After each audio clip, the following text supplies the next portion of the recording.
Welcome to the Genius Factory. Enjoy the video. In this video, I will compare Volvo XC90 VS Range Rover Vogue full comparison. Please follow my structure. We will cover design, performance, safety, technology, and ownership costs step by step. I will highlight real-world driving impressions and practical pros and cons for each model. Listen for clear takeaways to help match each SUV to your priorities and lifestyle, from daily commuting to longer family road trips.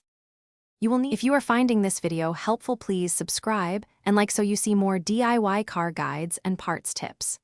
Quick recommendation: books read anywhere with the new Kindle Paperwhite. It's great for manuals and waiting while parts ship. Grab it if you like convenient reading. Check the description for the link and other deals, and remember to support the channel if you found this useful. Now let's get back to the video. Start by removing screws and plastic fasteners holding the inner tailgate trim, then gently pry it free.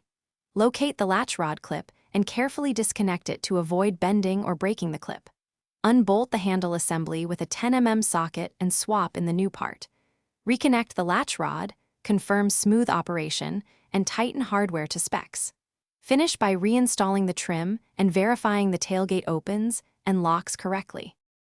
Thanks for watching. If you found this helpful, don't forget to like and subscribe.